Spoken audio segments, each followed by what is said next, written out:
A'udzubillahi minasyaitonirrajim. Bismillahirrahmanirrahim. Alhamdulillahirabbil alamin, nahmaduhu wa nasta'inu wa nastaghfiruh. Wa na'udzu billahi min shururi anfusina wa min sayyiati a'malina. May yahdihillahu fala mudilla lahu wa may yudlil fala hadiya lahu. Asyhadu an la ilaha illallah wahdahu la syarika lah wa asyhadu anna Muhammadan abduhu wa rasuluh. Subhanaka la ilma lana illa ma 'allamtana innaka antal alimul hakim. Allahumma 'allimna ma yanfa'una wanfa'na bima 'allamtana wa zidna ilma. Allahumma ati anfusana taqwaha wa zakkiha anta khairu man zakkaha anta waliyuha wa maulaha.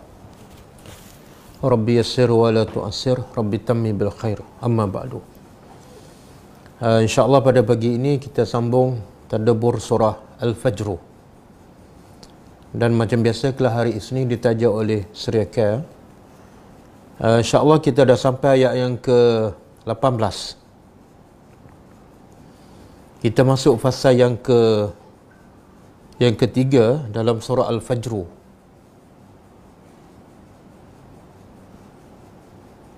Fasa pertama ialah iaitu Allah nak bagi tahu kebanyakan manusia tertipu dengan nikmat yang diberi oleh Allah Subhanahu Wa Taala.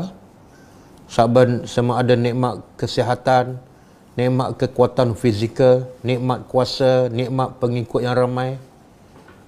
Dan Allah nak bagi tahu dengan cara Allah bersumpah, menunjukkan perkara ini terlalu besar dan berat, yang menyebabkan ramai manusia tidak selamat daripada neraka Allah Subhanahu Wa Taala.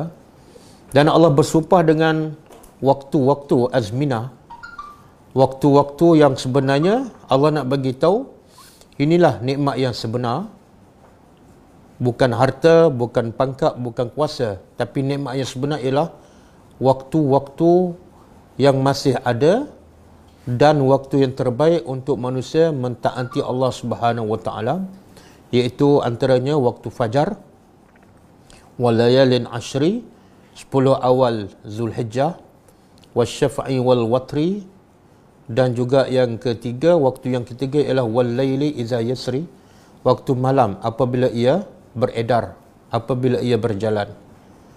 Jadi sebenarnya Allah nak bagi tahu nikmat yang paling besar bukan harta, bukan pangkat, bukan kuasa, tapi nikmat yang paling besar ialah peluang, umur, masa yang Allah beri kepada kita untuk kita mendapat nikmat yang lebih besar daripada apa yang Allah beri di dunia, iaitu syurga Allah Subhanahu Wa Taala. Caranya ialah fastabiqul khairat, berlomba-lomba untuk buat amal kebaikan, khususnya di waktu-waktu yang terbaik dan dijamin ada kelebihannya yang sangat besar. Okey, lepas Allah beritahu sifat kebanyakan manusia sombong apabila diuji dengan nikmat, Allah beritahu inilah sifat manusia yang sebenarnya, iaitu tidak memahami ataupun sengaja untuk tidak memahami bahawa nikmat, kesihatan, pangkat itu bukan anugerah, bukan kelebihan, tapi ia adalah semata-mata ujian. Jadi ramai manusia tertipu dengan ujian Allah sehingga mereka gagal dalam ujian masing-masing. Kemudian Allah bagi tahu ciri-ciri mereka yang gagal. Fasa yang ketiga ialah Allah bagi tahu ciri-ciri mereka yang gagal dalam ujian Allah Subhanahu Wa Taala. Apa dia? Empat antara sifat mereka yang gagal dalam ujian. Kita dah belajar dua. Pertama, Allah kata, A'udzubillahi minasyaitonirrajim, kalla bal la tukrimunal yatim. Ciri-ciri pertama orang yang gagal dalam ujian Allah ialah mereka tidak memuliakan anak yatim. Mereka tak peduli pada anak yatim. Mereka tidak ada rahmat kepada anak yatim. Sebab tu Allah guna perkataan la tukrimu. Allah tak guna perkataan mereka tak bagi makan kepada anak yatim. Tapi Allah kata tidak memuliakan. Sebab anak yatim tak sama dengan orang miskin. Orang miskin dia lebih kepada miskin harta, maka dia perlu makan. Maka Allah kata makan. Ta'amul miskin. Tapi anak yatim lebih kepada kasih sayang. Mereka kehilangan seorang bapa, mereka kehilangan kasih sayang, maka mereka perlu dimuliakan. Dan Allah nak beritahu, inilah ciri antara ciri yang paling utama yang menunjukkan manusia gagal dalam ujian Allah, iaitu hati mereka keras. Sedikit pun, bukan setakat tak bagi makan, bukan setakat tak memuliakan, tak peduli langsung pada anak-anak yatim. Bahkan Allah kata dalam surah lain, inilah antara sebab manusia berdusta dengan agamanya sendiri. Mereka solat, mereka puasa, mereka sembah Allah, mereka mengaku Islam, tapi sebenarnya mereka pendusta agama. Siapa ni? Fazalika yadu'ul yatim. Ara'aita allazi yukazzibu biddin fazalika yadu'ul yatim. Itulah orang yang mendustakan agama. Siapa? Yang tak solat? Bukan. Yang tak pergi haji dan umrah? Bukan. Tapi yang mendustakan agama ialah yang tak peduli, yang tak memuliakan anak yatim. Yang kedua, sifat kedua, mereka yang gagal dalam ujian Allah ialah wala tahaduna ala ta'amil miskin. Mereka tidak mendorong untuk bagi makan kepada orang miskin. Kerasnya hati mereka ini, harta banyak, pangkat tinggi, kuasa hebat, tapi hati mereka sangat keras. Bukan setakat mereka tak bagi makan, tapi tidak tahaduna, tidak mendorong, tidak menggalakkan, tidak sebut pun. Kadang-kadang paling-paling kurang dia bagi tahulah pada orang kaya ke, ini ada orang miskin di kampung ni perlukan makanan, paling-paling kurang. Itu termasuk tahadu. Tapi bagi tahu pun tak, walaupun dia ada maklumat. Ini menunjukkan hati mereka sangat keras, sangat keras. Dan inilah ciri-ciri orang yang gagal dalam ujian Allah Subhanahu wa taala. Bahkan Allah kata inilah ciri-ciri ahli neraka. Ciri-ciri ahli neraka ialah tidak mendorong dan tidak bagi makan pada orang miskin. Dia solat, dia puasa, dia haji, tapi bila tak mendorong ataupun tak bagi orang miskin, tak bagi makan orang miskin, Allah kata antara penyebab manusia masuk neraka. Boleh buka surah Al-Haqqah. Surah Al-Haqqah.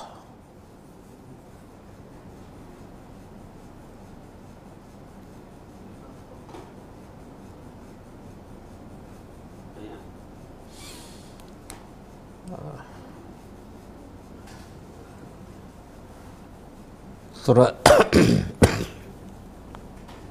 Surah Al-Haqqah, surah yang keberapa?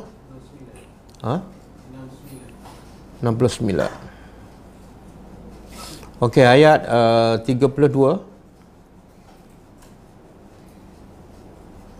Sebelum tu Allah kata khuzuhu, ambillah dia, dan faghulluhu, ambillah orang yang tak beriman ini dan tangkaplah dia dan belenggulah dia, rantaikan dia.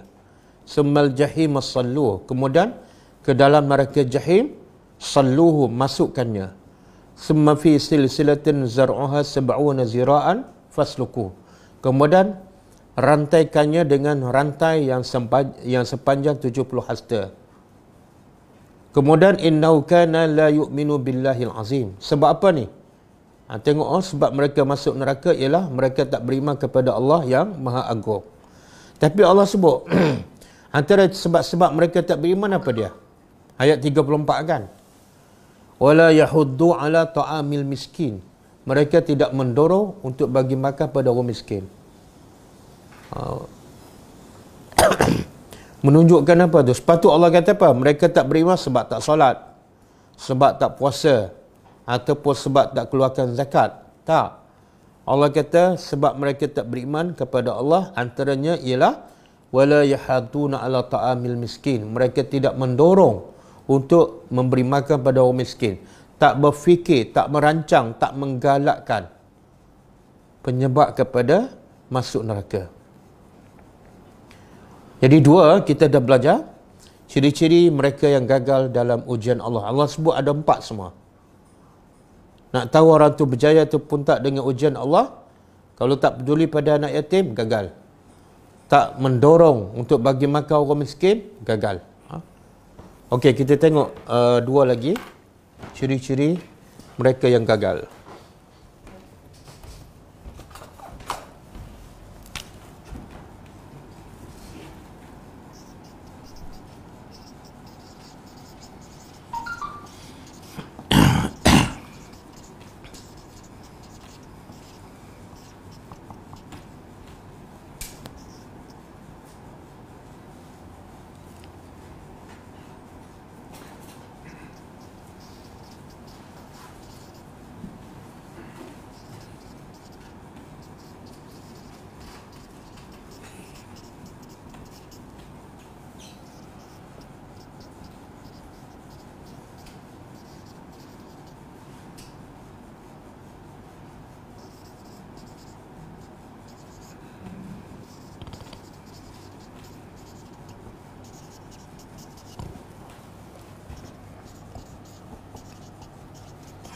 Okey, yang ketiga Allah kata Auzubillahi minasyaitonir rajim wa ta'kuluna turasa aklan lamma.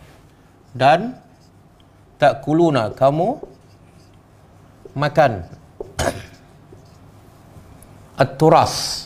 Turas ni miras, harta pusaka, harta warisan.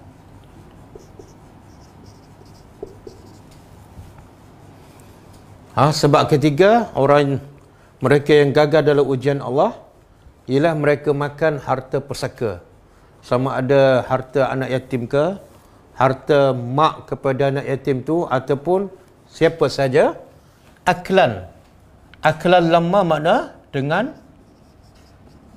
lamma ni makna rakus.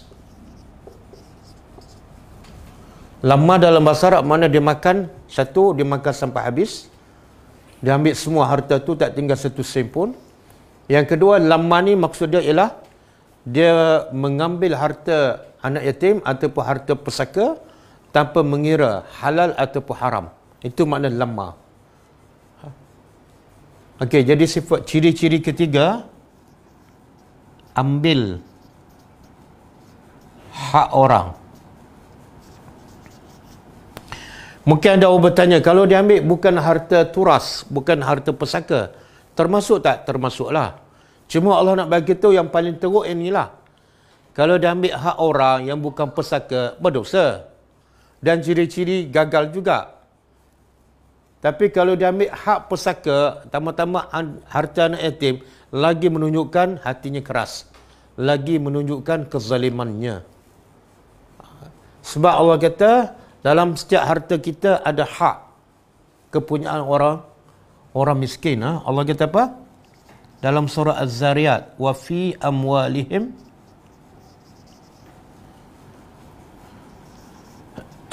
hakun lis-sa'ili wal mahrum. Allah kata dalam harta-harta orang yang beriman. Him ni balik pada orang bertakwa, ciri-ciri ahli syurga. Sebelum ni Allah kata mereka bangun malam, sebahagian besar malam mereka solat, kemudian di hujung waktu sahur mereka minta ampun. Lepas tu, itu hubungan mereka dengan Allah. Hubungan dengan manusia, Allah kata, dalam harta mereka tu, orang yang beriman, ada hak untuk siapa? Sa'il. Satu, untuk orang yang meminta. Mana orang miskin yang meminta. Yang kedua, orang miskin yang tak meminta.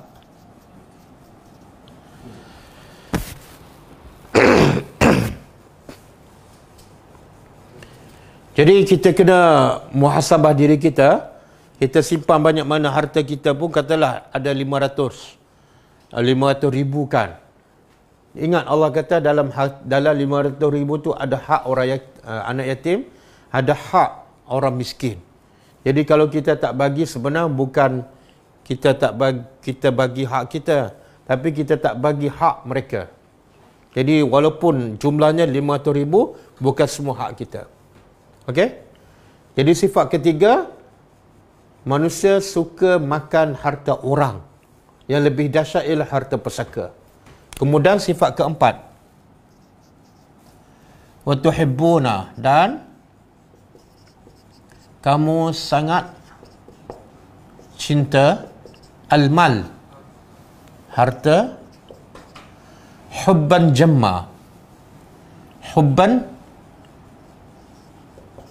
cinta, jamman ni makna kathira. Cinta yang apa ni? Yang melampau. Apa maksud cinta? Jadi sebenarnya cinta pada harta ni boleh ke tak? Boleh kan? Yang tak boleh ialah hubban jamma. Yang ni yang tak boleh. Jadi macam mana kita nak tahu kita cinta bukan hubban jamma? Hubban jamma ni ialah maksudnya harta tu dalam hati dia, bukan di tangannya. Mana kalau dia nak bagi pada orang tu, dia fikir 10 kali, 20 kali. Setiap hari banyak yang dia fikir tentang nak kumpul harta. Setiap hari dia fikir pasal projek. Setiap hari dia fikir pasal dunia. Itu makna hubban jamma. Tapi kalau dia cinta biasa saja, yang banyak dia fikir bukan cinta harta, tapi cinta akhirat, cinta kepada Allah, cinta nak tambahkan amal soleh. Harta ni jarang-jarang dia fikir. Ada, alhamdulillah. Tak ada masalah. Yang dia risau, yang dia takut ialah amalannya tak cukup, amalannya tak bertambah. Sebagaimana kata seorang sahabat, hari yang paling aku menyesal ialah bila terbitnya matahari setiap hari sampai terbenam matahari, tidak ada amal soleh yang baru yang aku tambah. Itulah hari yang paling aku menyesal. Jadi sifat keempat, cintakan harta, cinta melampau pada harta. Bila sebut harta ni sebenarnya umum, termasuklah duit, termasuklah kereta, termasuklah telefon, termasuklah tanah, termasuklah anak isteri. Termasuklah anak isteri. Cinta pada isteri sampai dia melewatkan solat. Cinta pada anak sampai tak sempat nak pergi masjid. Itu termasuk tu. Hubban jammal. Dan Allah sebut antara punca manusia melampau taghut yang Allah sebut sebelum ayat ni kan. 3 kaum. Fir'aun, Samud dan apa? Kaum Ad. Allazina taghaw fil bilad. Mereka ni tiga puak ni, 3 kaum ni taghaw, melampau di atas muka bumi Allah. Puncanya apa? Puncanya ni. Punca utama ialah hubbul mal. Hubbul mal hubban jamma. Inilah puncanya, penyakit paling besar. Dan Allah jelaskan juga dalam surah apa ni? Surah Al-Adiyat. Surah Al-Adiyat Allah kata apa? Innal insana li rabbihi lakanud. Ayat 6. Wa innahu ala zalika la syahid. Wa innahu li hubbil khairi la syadid.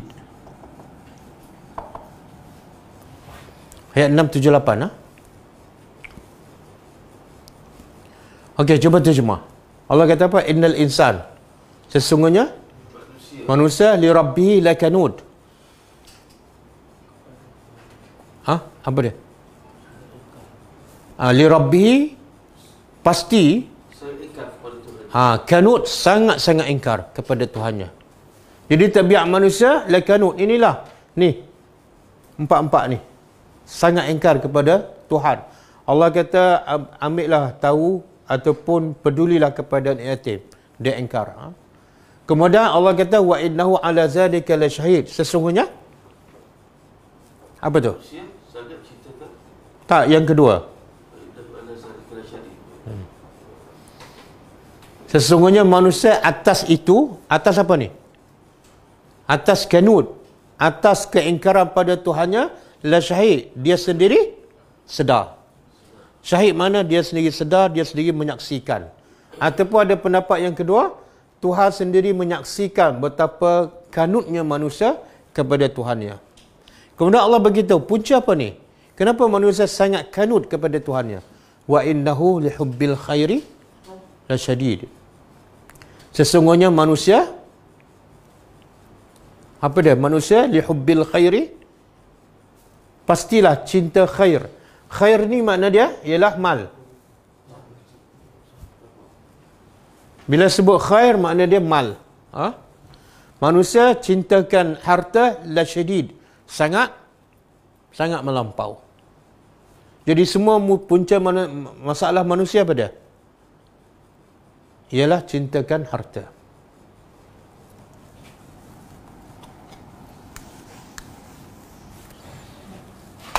Jadi kalau kita nak tahu ni kita orang mulia di sisi Allah ataupun tak, tengok ada tak 4 sifat ni.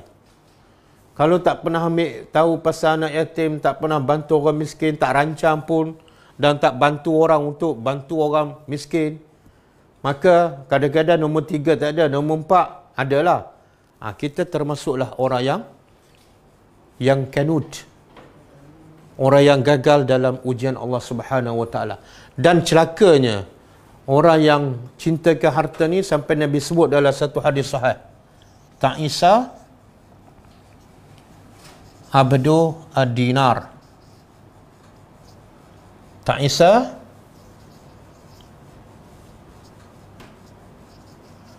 abdu ad-dirham.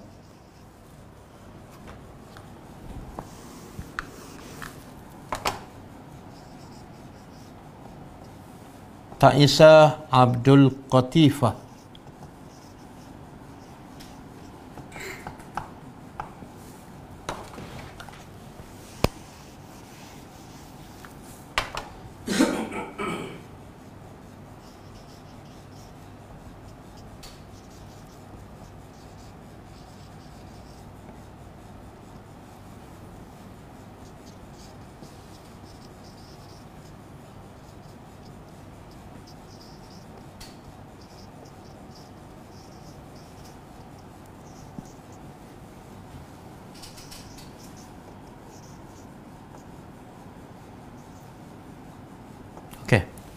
Hadis sahih riwayat Muslim. Cuba terjemah. Ta'isa apa makna?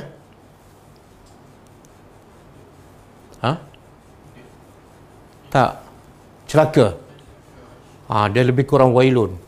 Celakalah abdu ad-dinar, hamba kepada dinar. Ta'isa, celakalah abdu ad-dirham, hamba kepada dirham. Dua-dua ni jenis mata wang. Kemudian yang ketiga, ta'isa abdul qatifah, celakalah hamba kepada qatifah, pakaian. Yang keempat, ta'isa abdul khamilah, celakalah hamba kepada hamparan, kapet. Kemudian Nabi simpulkan, in u'tiya, puak-puak ni, puak-puak celaka ni, sekiranya diberi, radiyah. Sekiranya diberi apa yang dia nak, dia reda, dia suka. Wa illam yu'ta, lam yarda. Kalau tak diberi, dia tidak reda. Jadi hamba duit, dinar ni, adakah dia sembah duit? Hamba pakaian, adakah dia sembah pakaian? Tak. Maksud apa ni? Apa maksud? Macam mana mengagungkan duit? Banyak masa dia pagi, petang, siang, malam, dia fikir, dia rancang, dia kerja untuk dapat dinar. Kalau Malaysia, RM lah. Kalau Indonesia, rupi. Dan ada juga, Nabi sebenar bagi contoh je 4 ni. Bukan 4 je. Ada orang ta'isa abdu sayyarah, hamba kepada kereta. Pagi petang fikir pasal kereta. Ada maksud dia ta'isa abdu telefon. Pantang keluar model baru, dia yang pertama beli kan. Jadi setiap pagi, setiap petang, bila bersembang je, inilah benda-benda dia bersembang. Nabi kata celakalah orang ni. Celakalah.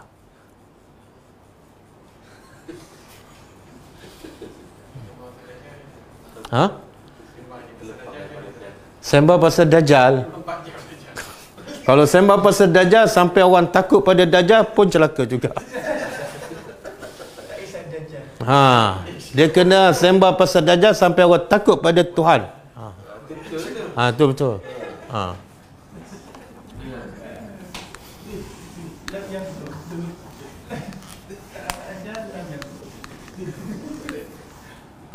Kalau orang sana faham itu tak?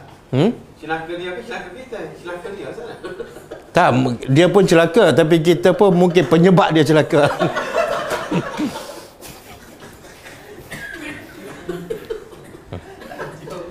Sebab sepatut yang paling penting kita bagi mereka faham apa dia? Quran. Ini dia lebih faham Dajjal daripada Quran kan? Dia baca Quran tak menangis, cerita Dajjal takut.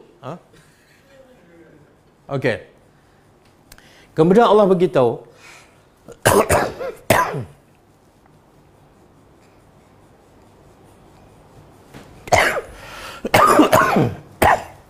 semua ni yang berbangga dengan harta, berbangga dengan pangkat, dengan kuasa, dengan pengikut, macam Firaun, macam Samud, sebenarnya yang mereka bangga tu tidak kekal.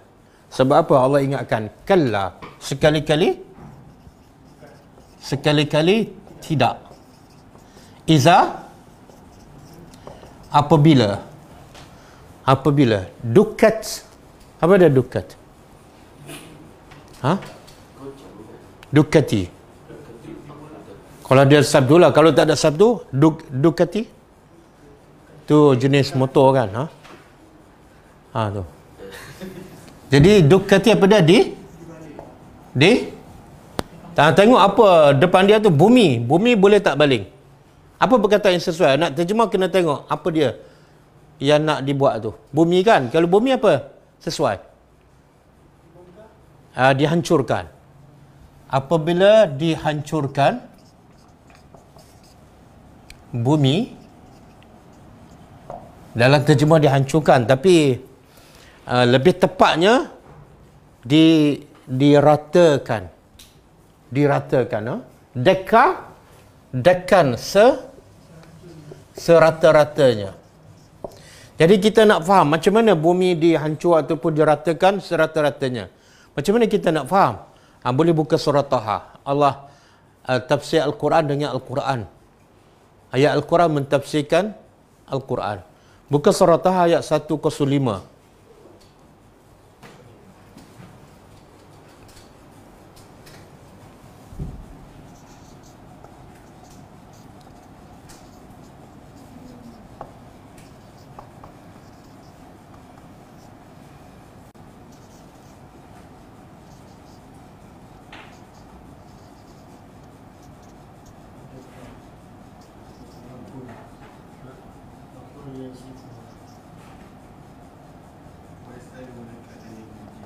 Yas'alunaka 'anil jibal. Kemudian qul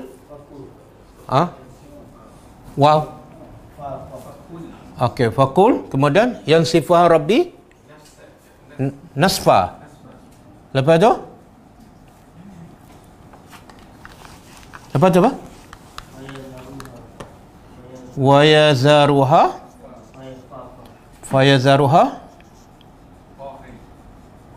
qa'an safan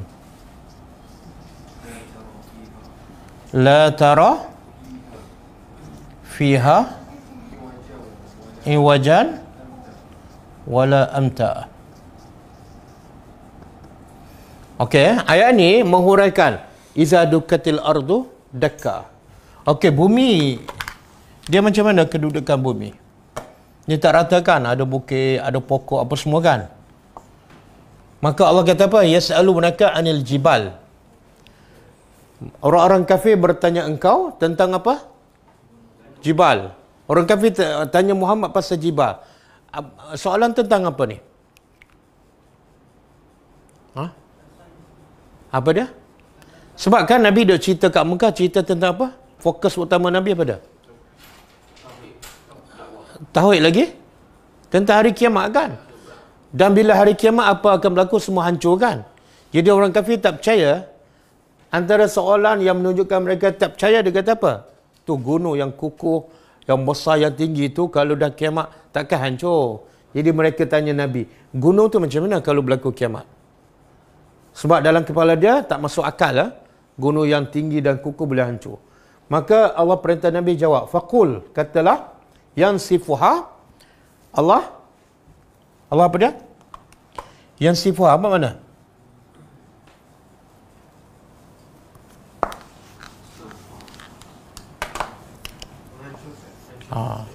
Ni gunung kan?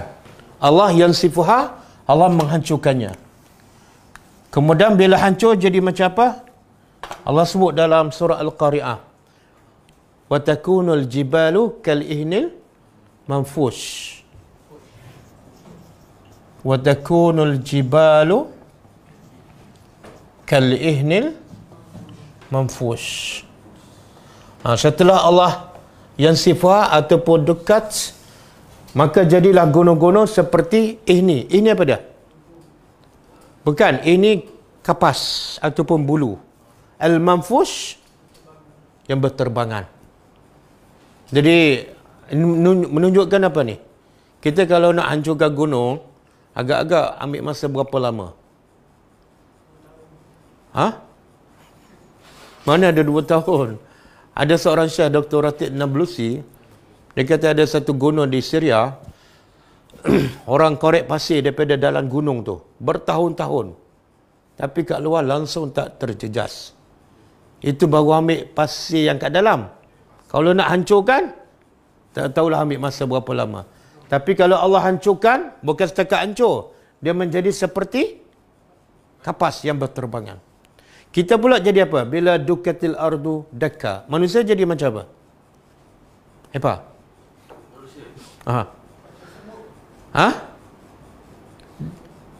Macam semua. Ada dalil? Kelkatu. Kelkatu yang? Bukan semut. Kelkatu kan? Surah apa? Salah satu daripada surah Al-Quran. Okey, sebenarnya surah Al-Qari'ah lah sebelum ayat ni. Sebelum ayat ni, wa yakunun nasu, manusia akan menjadi kal farashil mabsus. Kita semua ni nampak hebat, kuat kan? Macam Firaun boleh bina piramid, kemudian kaum Samud boleh tebuk gunung, tapi bila gunung pecah hari kiamat, dia pula seperti kelkatu yang berterbangan. Kemudian lepas tu apa berlaku? Fayazaruha, lepas gunung dihancurkan dan berterbangan macam kapas, Allah membiarkan gunung tu qa'an safsafa. Apa makna qa'an safsafa? Rata. Bumi tu akan jadi rata. Kemudian la tara, engkau tidak akan lihat bila bumi rata, engkau tidak akan lihat pada bumi itu iwajan. Iwajan apa makna? Macam ni, bumi kat dunia kita sekarang kadang-kadang bumi rendah kan? Ada lembah, kadang-kadang tinggi, kadang-kadang kan? Jadi la tara fiha iwajan wala amta, dah tak ada semua ni. Semua rata je. Di pada mahsyar kan? Jadi kalau berlubang macam ni mungkin ada orang boleh sembunyi. Tapi di pada mahsyar rata je. Semua akan nampak. Bengkok lah. Tapi tidak ada bengkok. Tidak ada bengkok. Semuanya straight, lurus. Itu makna dukatil ardu dakka. Jadi Allah nak bagi tahu Firaun ke, Samud ke, yang ada kuasa ke, yang fizikal dia kuat ke, bila sampai hari kiamat semuanya hancur. Jadi jangan berbangga dengan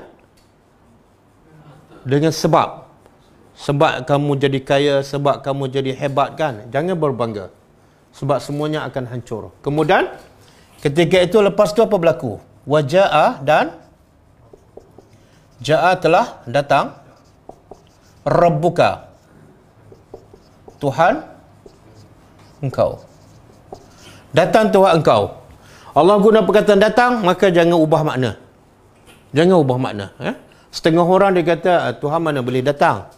Kalau kita kata Tuhan datang, kita menyamakan Tuhan dengan manusia. Tak. Kita tak akan samakan manusia dengan Tuhan. Maha suci Allah. Allah tak mungkin sama dengan, tapi kita hanya mentafsirkan apa yang Allah beritahu tentang diri dia. Allah kata dia yang datang, bukan kita kata. Tapi kita kena tambah, laisa kamitslihi syai'un. Allah datang, tapi datang Allah tak sama dengan kita datang. Boleh? Jadi benda simple je. Tak perlu kita tukar makna ja'a.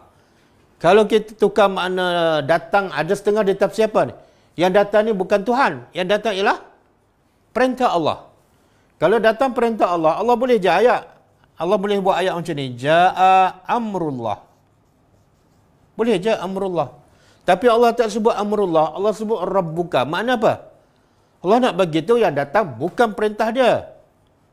Lagipun hari kiamat tak ada perintah dah. Allah sendiri datang. Tapi Allah datang mengikut cara yang sesuai, yang selayaknya dengan Tuhan. Sebab bila kita guna perkataan datang, bukan mesti datang seperti orang. Saya bagi contoh. Muhammad datang. Kita boleh bayangkan dia datang berjalan kaki. Tapi kalau saya kata angin datang. Angin datang. Takkan angin datang sama dengan manusia? Tak. Banjir datang. Banjir takkan datang sama dengan manusia. Maka begitu juga bila sebut Tuhan datang, Maha suci Allah daripada sama dengan manusia. Okey. Wal malaku dan malaikat. Malaikat. Okey, kita dah belajar kan? Malak ni seorang ke ramai? Seorang ke ramai? Ramai. Kalau seorang? Kalau seorang malaikat, kalau ramai malak. Terbalik. Malak seorang. Malakun satu. Kalau ramai malaikat. Ini ramai.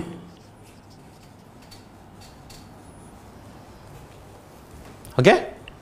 Sebab itulah Allah sebutkan yang cabut nyawa kita siapa? Malaikat ke malak? Satu ke ramai? Tak yang cabut nyawa? Malakul maut kan? Allah kata kul yatawaffakum malakul maut. Malak, bukan malaikatul maut. Sebab yang betul-betul cabut nyawa satu je. Cuma orang Melayu kata malaikat maut. Itu bahasa Melayu lah, tapi salah lah dari segi istilah. Malaikat maut macam ramai pula. Okey? Tapi di sini Allah guna seorang ke ramai? Malak. Seorang ke ramai? Seorang. Ramai je Ustaz. Ramai apa malak? Kalau malak seorang kan? Ramai malaikah. Jadi Allah kata datang Tuhan engkau dan malaikat. Seorang ke ramai? Sebenarnya ramai. Walaupun perkataan malak menunjukkan seorang, tapi dalam bahasa Arab bila ada alif lam dia menunjukkan jenis malaikat. Maknanya semua jenis malaikat datang pada hari itu. Bila ni? Setelah berlaku kiamat. Dan malaikat pula datang, macam mana cara malaikat datang? Berbaris-baris. Saf-saf. Berbaris-baris. Ada tak penjarakan 1 meter? Tak ada. Ada malaikat berbaris masa ni ikut SOP tak? Tak. Okey, kita nak tahu berapa baris? Berapa baris malaikat ni? Unlimited. Ada dalil?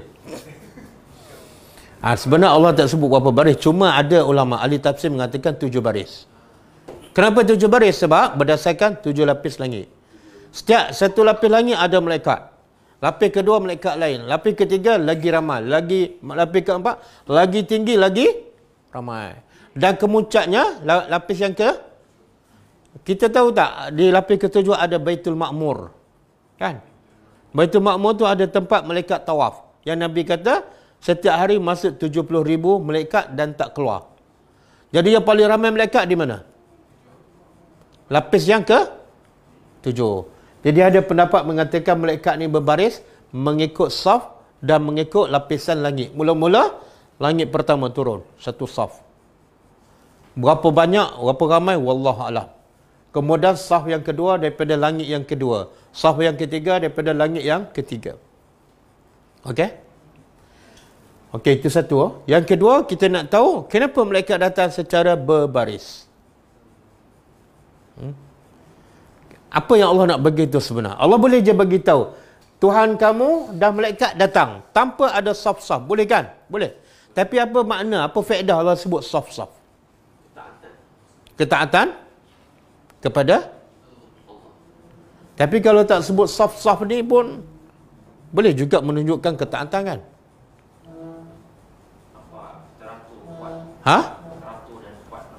Bila teratur dan kuat menunjukkan apa? Hebat siapa? Allah nak beritahu malaikat ni makhluk yang tak berdosa. Mana kata orang kanan Tuhan kan? Kalau orang kanan biasalah manusia, kalau orang kanan tu bebas tak masuk kan? Bebas kan kalau orang kanan? Bebas, tapi Tuhan tak.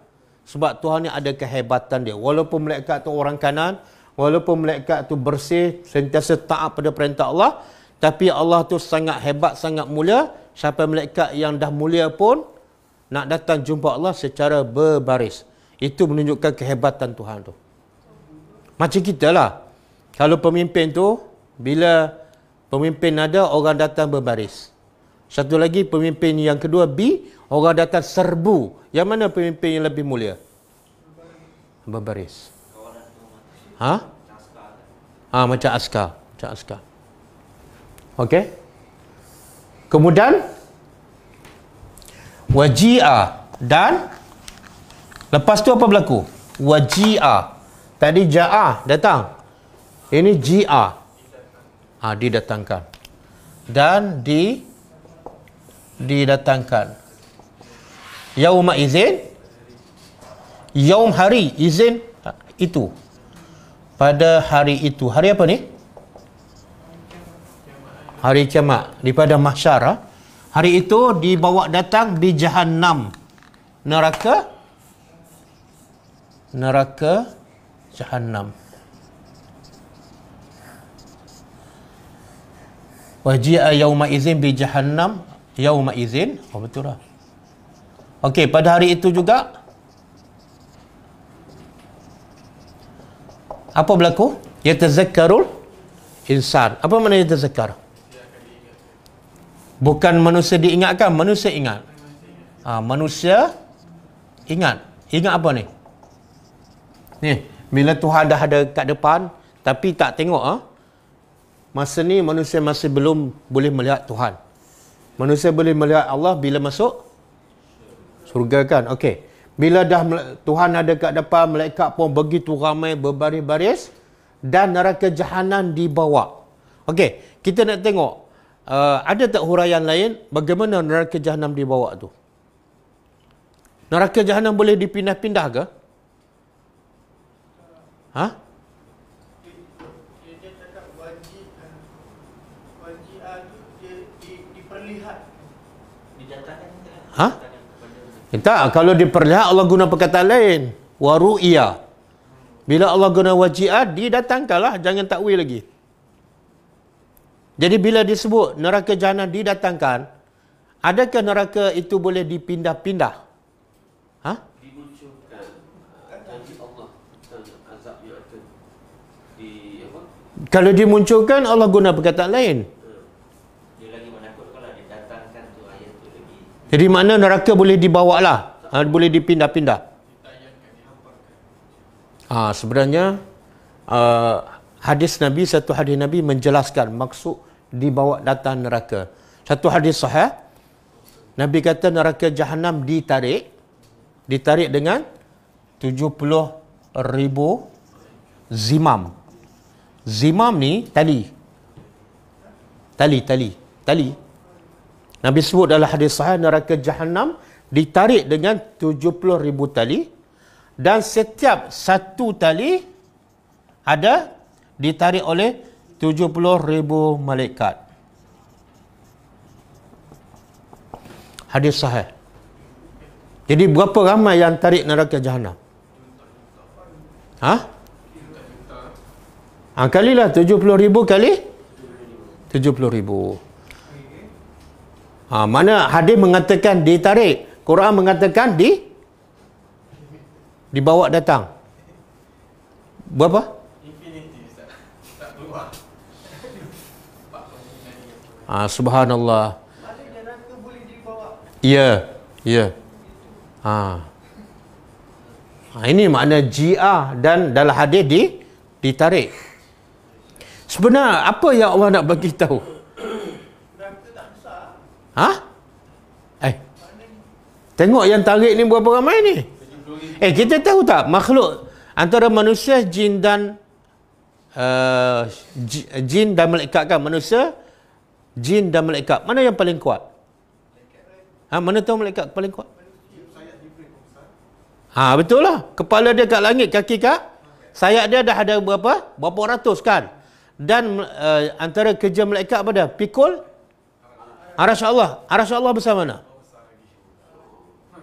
Jadi walaupun bunyi 70,000, baru satu tali, tapi setiap satu malaikat besar mana? Sebenarnya membayangkan apa tu? Kebesaran apa? Betul lah, akhirnya menunjukkan kebesaran Allah. Tapi sebelum itu menunjukkan besarnya neraka. Sehingga perlu ditarik oleh malaikat yang berjuta-juta. Satu, Allah nak beritahu neraka tu terlalu besar, menunjukkan hebatnya Allah. Yang kedua, binatang ni kalau diikat dengan tali, cucuk kat hidung dia, kaki pun ikat, tangan pun ikat, menunjukkan apa tu? Binatang tu apa? Buas. Jadi Allah nak gambarkan neraka ni sangat-sangat buas. Sampai diikat dengan 70,000 tali kali 70,000. Kan Allah sebut dalam surah apa tu? Yang mereka ni, neraka ni, bila dia marah tu hampir meletup, hampir pecah neraka. Sebab dia marah je. Surah apa? Surah tak ingat. Tu bid'ah tu, surah tak ingat lah.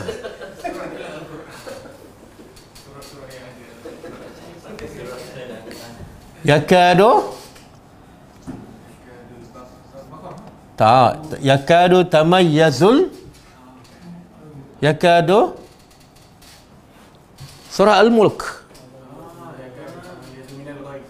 Yakadu tamayyazu minal ghaiz.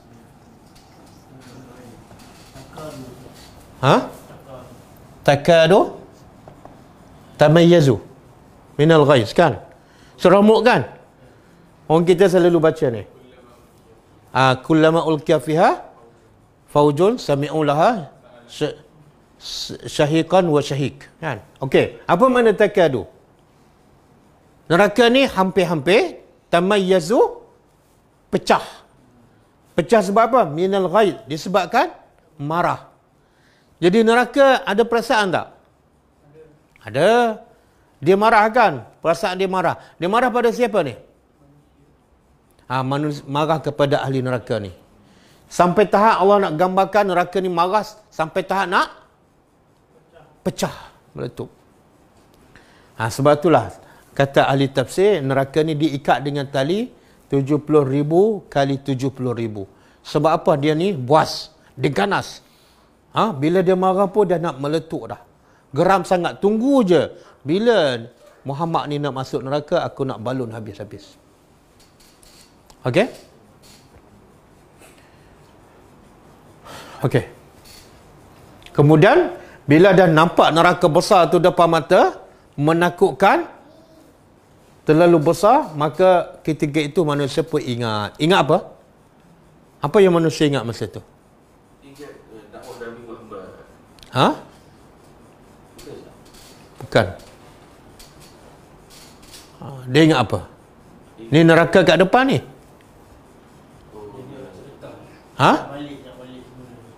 Bukan. Dia ingat apa yang dia lakukan masa kat dunia habis. Semua dia nampak satu persatu. Yang dia berbohong, yang dia menipu, dia solat lambat, cakap bohong, dengki dan sebagainya. Semua dia bayangkan, terbayang. Dan dia bayangkan balasan. Tapi Allah tempelak. Wa anna lahu zikra. Dan anna pada anna. Bukan. Bagaimana? Bagaimana lahu baginya peringatan itu? Apa maksud ayat ni? Bila nampak neraka Jahannam, Allah dan malaikat berbaris-baris, dia pun ingat pada amalan dia yang dia buat kat dunia. Maka Allah kata, macam mana baginya ada peringatan? Apa maksud? Dia boleh ingat tak masa tu? Boleh. Tapi maksud ayat ni ialah Allah kata, macam mana peringatan tu memberi faedah lagi kepadanya. Dah tak ada faedah dah. Kamu ingat 10 kali sampai keluar mata, air mata berdarah pun tidak ada faedah. Sebab waktu tu bukan waktu ingat. Bukan waktu beramal, tapi waktu terima balasan. Jadi Allah kata tak payah ingatlah, buang masa saja. Sebab tu kalau Umar kata apa? Hasibu anfusakum qabla an tuhasabu. Hisablah diri kamu bila? Sebelum kamu dihisap. Sekarang kamu dah dihisap, tak ada faedah dah. Az-zikra. Tengok ayat Quran merawat hati kita, merawat penyakit dalam hati kita, kan. Jangan terlalu cinta dunia sampai kita tak kejar akhirat. Bila dah tak kejar di akhirat besok, tak ada faedah, dah menyesal. Kemudian apa dia kata? Yaqulu, apa dia ucap lagi? Dia berkata, dia ni ialah manusia yang tak beriman ni. Yang mana ni? Manusia yang ada kuasa sombong, ada kekuatan fizikal buat melampau, cinta ke harta, tak peduli pada anak yatim, tak bagi makan pada orang miskin. Orang ni bila di akhirat dia kata apa? Ya laitani, alangkah ni, ya laita ni dalam bahasa Arab, laita ni dia angan-angan yang tak mungkin. Macam kata laita syababu, apa dia? Oh, hafal lah.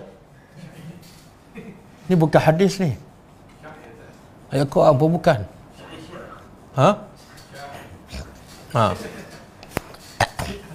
Macam mana lebih mudah ingat syair daripada Al-Quran? Laita syababu ya'udu. Apa makna dia? Alangkah baiknya kalau syabab, masa muda tu kembali satu hari. Mustahil ke apa tu mungkin? Ni makna laita. Bila laita benda yang mustahil. Maka ini penyesalan orang yang tak beriman di akhirat. Dia guna apa? Laita, benda yang mustahil. Apa dia? Ya laitani qaddamtu. Alangkah baiknya. Qaddam tu apa dia? Aku? Qaddam tu apa dia? Aku lakukan. Aku kerjakan. Li untuk hayati ke kehidupanku.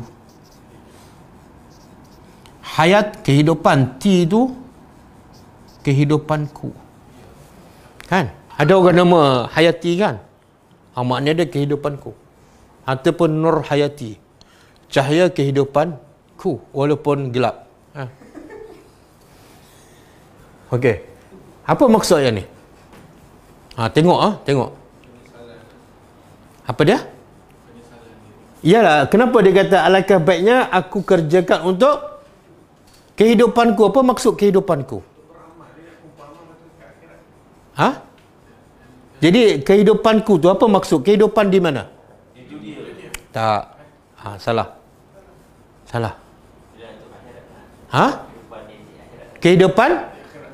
Tapi dia kata aku kerjakan untuk kehidupan aku. Jadi kehidupanku di mana? Di akhirat. Tapi kerjanya di mana? Maksudnya apa dia? Pengajarannya apa? Apa yang kita buat di dunia sekarang ni untuk kehidupan yang abadi. Dia baru sedar. Jadi sebenarnya dia ni baru sedar. Apa yang dia baru sedar? Dia yang dia baru sedar ialah rupa-rupanya kehidupan dia yang sebenar ialah di akhirat. Dunia ni bukan kehidupan. Faham tak? Oh, dalam tu. Aku ingat dunia ni kehidupan aku. Sebab tu aku habiskan masa kerja dunia, kerja harta. Sebab aku ingat dunia kehidupan aku. La Allah, salah. Rupa-rupa kehidupan aku sebenar di akhirat. Habis dunia ni apa dia? Dunia bukan kehidupan. Apa dia? Ada dalil?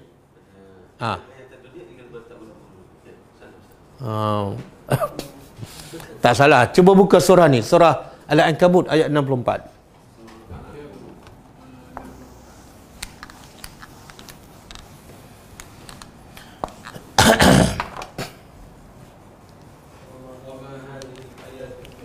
Wa ma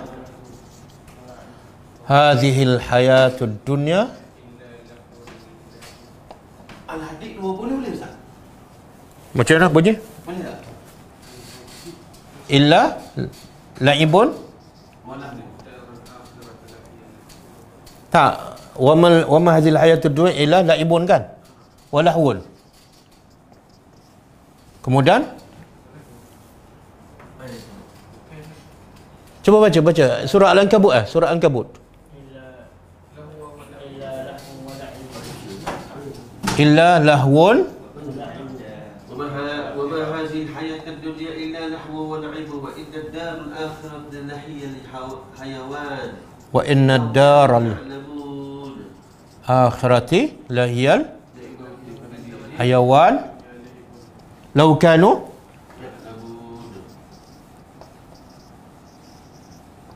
Ayat ni menjelaskan maksud hayati ni. Cuba terjemah. Wa ma hazil hayatid dunya, tidaklah kehidupan dunia ni illa kecuali hanya lahun apa dah? Ha? Senda gurau, laibun, main-main. Mana dunia ni bukan kehidupan yang sebenar. Dia senda gurau, main-main je. Ha? Habis kehidupan sebenar apa dah? Wa inna daral akhirah. Sesungguhnya negeri akhirat itulah sebenarnya hayawan. Hayawan ni bukan haiwan binatang. Ha? Kalau haiwan binatang, haiwan. Ini hayawan. Daripada al-hayat. Tengok Allah guna perkataan. Satu, inna. Kalau kita belajar bahasa Arab. Yang kedua ada lamu taukid. Macam innal insana la fi khusrin. Mana Allah guna berapa taukid penegasan? Dua. Sesungguhnya negeri akhirat pastilah kehidupan yang sebenar. Yang kat dunia ni bukan kehidupan yang sebenar. Lau kanu ya'lamun, jikalau mereka tu tahu. Jadi sebenar ramai manusia tahu tak kehidupan sebenar akhirat? Tak. Bila dia tahu? Ni. Ya laitani qaddamtu li hayati. Betul? Sebab itulah bila buat kerja dunia sungguh-sungguh, keluar pagi balik petang. Tapi bila solat lambat, sudah cepat. Kan? Bila baca Facebook sampai setengah jam, sampai faham, sampai bergaduh kan. Tapi bila baca Quran 5 minit sampai tertidur. Sebab apa? Dia rasa solat, baca Quran, zikir bukan kehidupan dia. Kehidupannya apa dah? Ni dunia. Boleh faham? Ni. Ramai tertipu anggap kehidupan dunia kehidupan yang sebenar. Bila bab akhirat, bab amal solat, dia rasa macam main-main. Tak. Di akhirat besok kamu menyesal. Rupa-rupa yang aku buat tu bukan untuk kehidupan aku. Yang kehidupan aku sebenar, aku tak buat. Okey, maka dah habis masa ke? Belum lagi. Okey, fa yauma izin, lepas tu apa berlaku?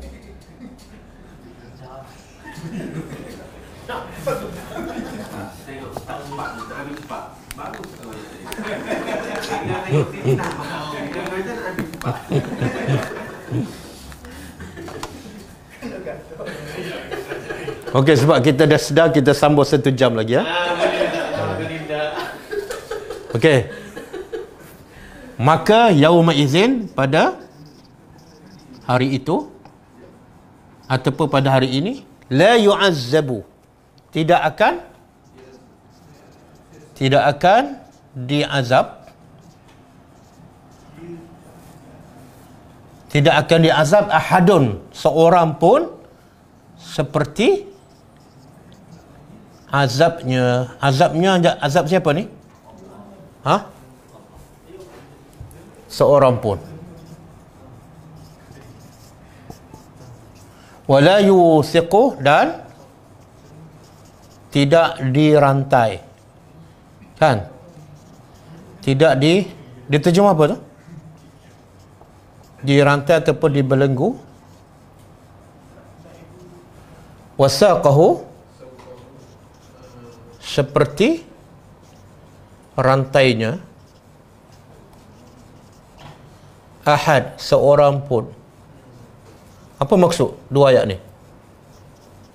Apa maksud?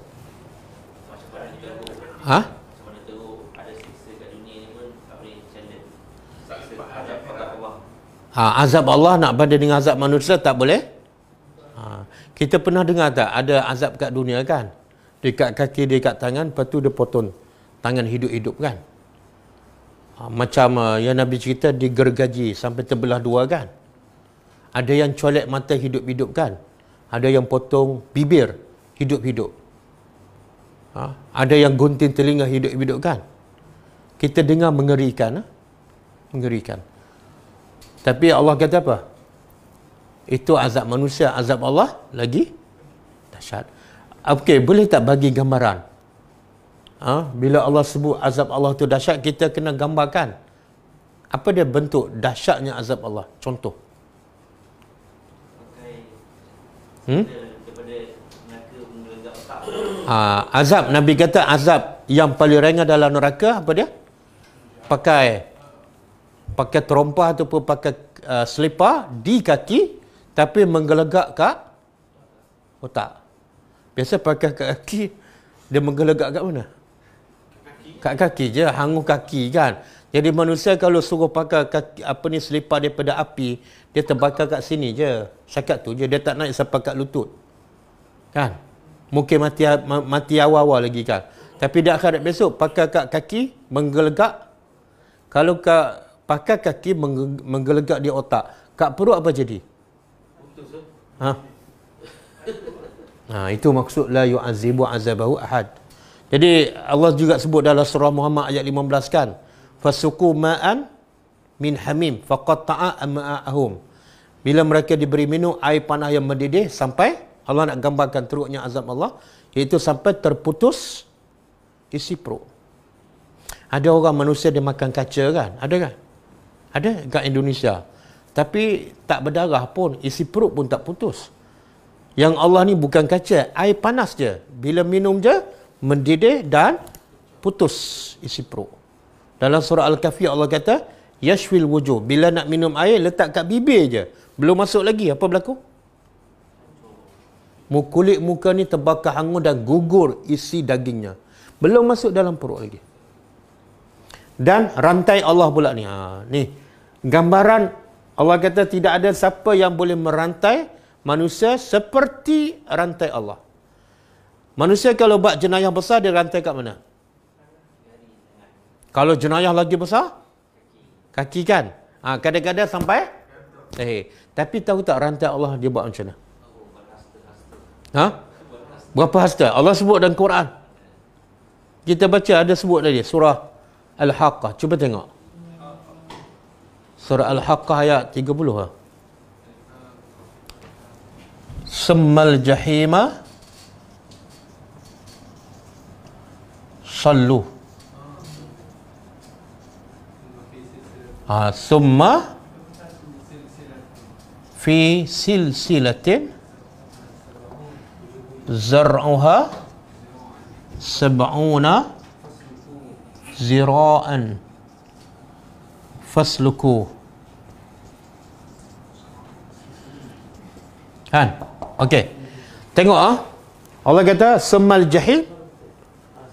Kemudian neraka jahim salluhu. Apa makna salluhu? Salluhu mana? Masukkannya, bakarkannya.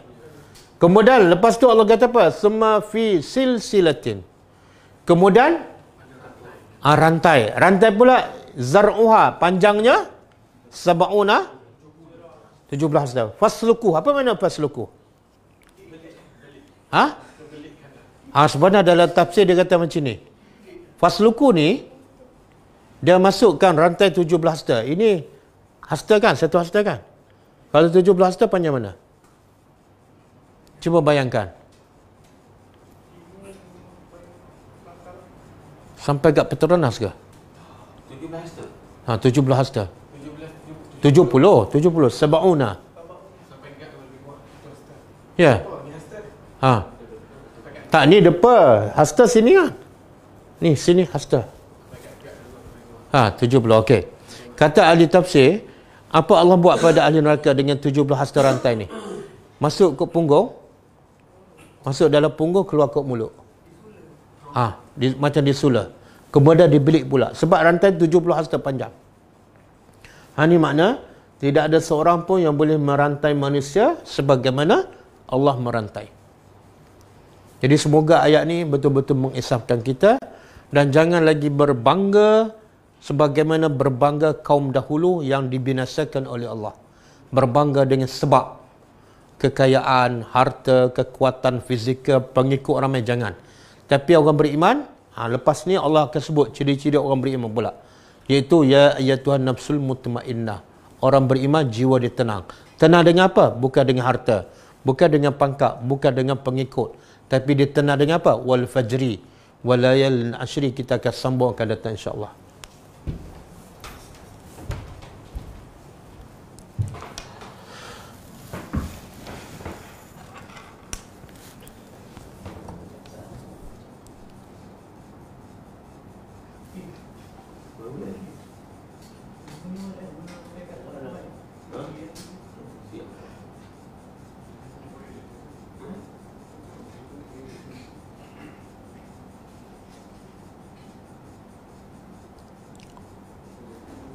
Sebenarnya tidak wajib kita mengetahui asbabun nuzul. Yang wajib ialah setiap orang faham maksud ayat Al-Quran. Sebab tu yang Allah mencela, afala yatadabbaruna al-Quran am ala qulubin aqfaluha.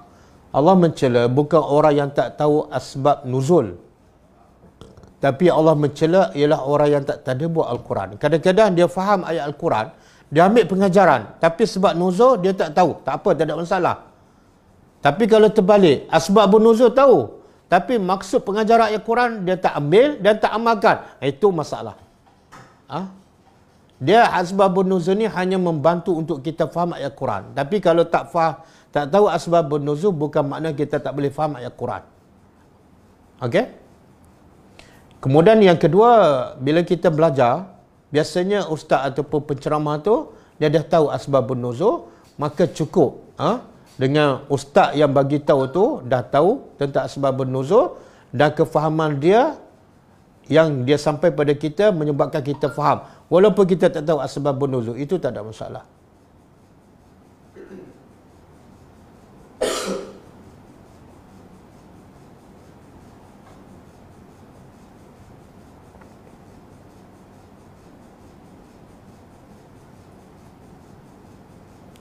Ya, apa laju?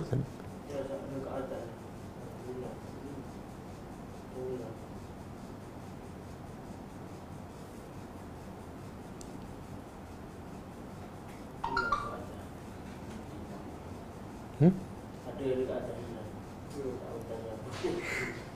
Bawah tak ada dah? Tak ada.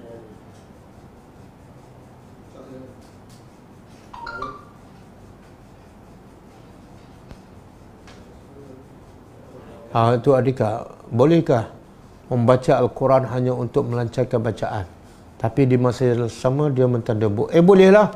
Memang baca Quran dengan betul, dengan bertajwid, dengan makhraj yang betul, hukumnya wajib fardu ain. Dan tadabbur Al-Quran sebenarnya lebih wajib daripada betulkan bacaan. Jadi kalau baca Quran dengan tujuan nak lancarkan, bagus, betul. Tapi dalam masa sama dia juga tadabbur, itu betul lah cara tu.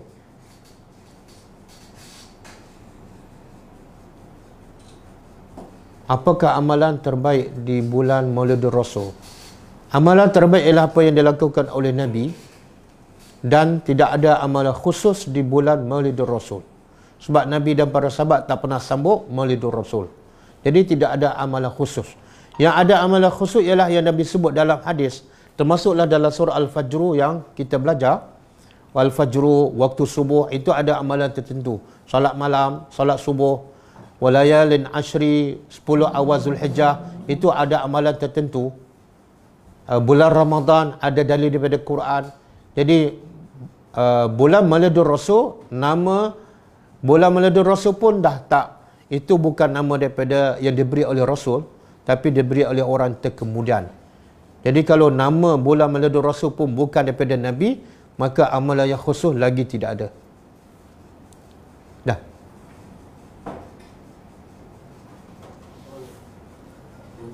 Salam. Zikir selepas solat fardu, adakah tambahan yuhyi wa yumit? Ya, ada riwayat yang tambahan yuhyi wa yumit.